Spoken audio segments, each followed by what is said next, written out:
औज़ुबिल्लाहिमिनश्शैतानिर्रजीम बिस्मिल्लाहिर्रहमानिर्रहीम। शुरू अल्लाह के नाम से जो बड़ा मेहरबान निहायत रहम करने वाला है। अस्सलाम वालेकुम student, how are you all? Today let's start the topic. First of all, unit 11 speed. Topic name is distance time graph.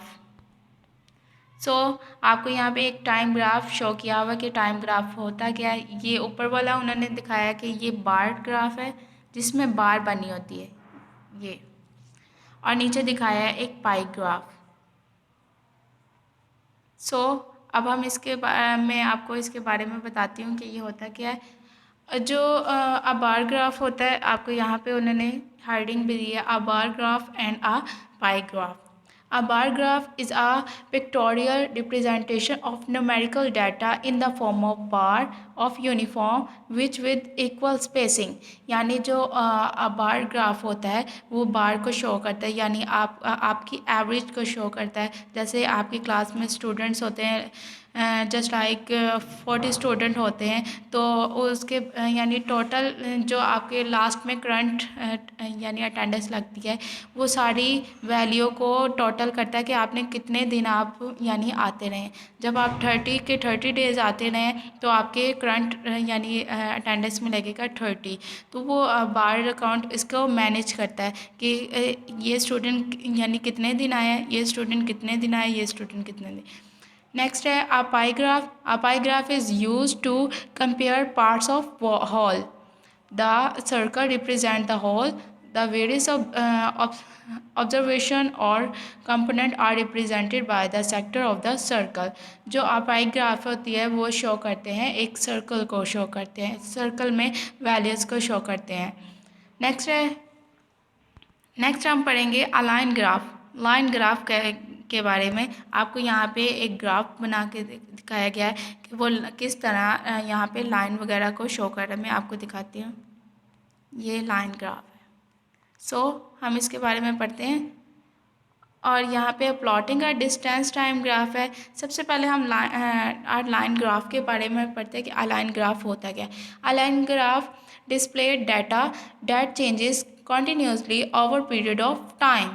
Means जब आप किसी रास्ते से जा रहे होते हैं तो वहाँ पे अगर यानी गलियाँ होती हैं तो आप पहले सीधा जा रहे होते हैं, और जब अगर कोई गली होती है आप कहते हैं वहाँ से शॉर्ट कर लेना, तो आप उस डिस्टेंस यानी उस फासले से चले जाते हैं। तो आप जितने जगह पे जाएंगे वहाँ पे आपकी यानी एक किस्म की आपकी लाइन शो होती जाएगी, आप जहाँ जहाँ से जा रहे, तो उसे कहते हैं लाइन ग्राफ। नेक्स्ट है plotting a distance time graph.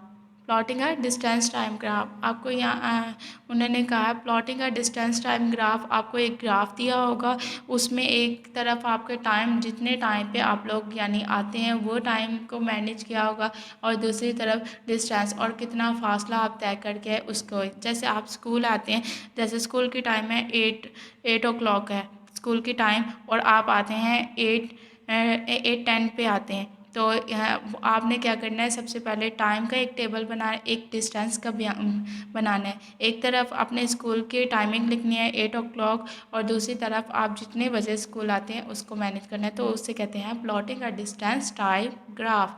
आपको यहाँ पे दिखाया हुआ है एक सीधी लाइन, उन्होंने स्ट्रेट लाइन खींची हुई प्लॉटिंग डिस्टेंस टाइम ग्राफ की।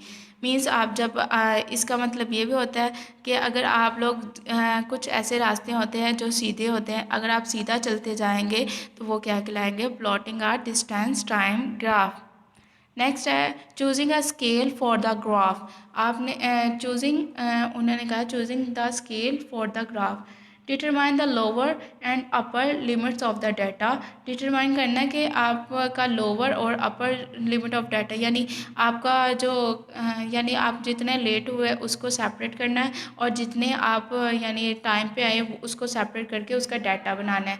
Divide the range with required number of division, और उसको फिर जो आपको ये वैल्यू आएगी लोअर की और अपर की उसको डिवाइड कर देना है। Round off the division range if you do not get whole number. तो इसका एक रेंज निकालने की, इसकी रेंज क्या बन रही है। Choose division that are convenient to mark and that cover the maximum part of the graph।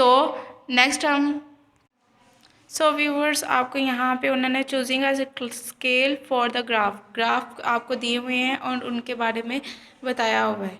ठीक है, ये डिफरेंट किस्म के आपको ग्राफ दिखाया हुआ है। Next is showing a journey on a graph, आपको ये एक सफ़र के बारे में बताया और इसका ग्राफ दिखाया हुआ कि सफ़र आप कैसे, जब आप सफ़र तय कर रहे होते हैं तो क्या क्या आपके अंदर क्या क्या सफ़र पे डिफ़िकल्टीज आती है। तो यानी आप देखें, अगर यहाँ पे शुरू में उसने दिखाया कि वो ग्राउंड में जा रहा था तब वो सीधा था, अब वहाँ पे हिल आ गई तो वो ऊपर को चला गया। अब उसने अब वो जब वो ऊपर को चढ़ रहा था तो वो थक गया तो वो उसने स्टॉप कर दिया, तो ग्राफ वहीं पे स्टॉप हो गया। नेक्स्ट है, अब वो जो साइकिल को आगे पुश कर रहा है क्योंकि उससे चलाया नहीं जा रहा, तो वो उसको पुशिंग कर रहा है, तो ग्राफ उसका डिफरेंट हो गया, यानी ऊपर की तरफ हो गया। सो अब वो हिल से वो नीचे उतर रहा है तो डाउन हिल, तो जब नीचे की तरफ हो रहा है तो ग्राफ भी कहाँ को जा रहा है, नीचे को।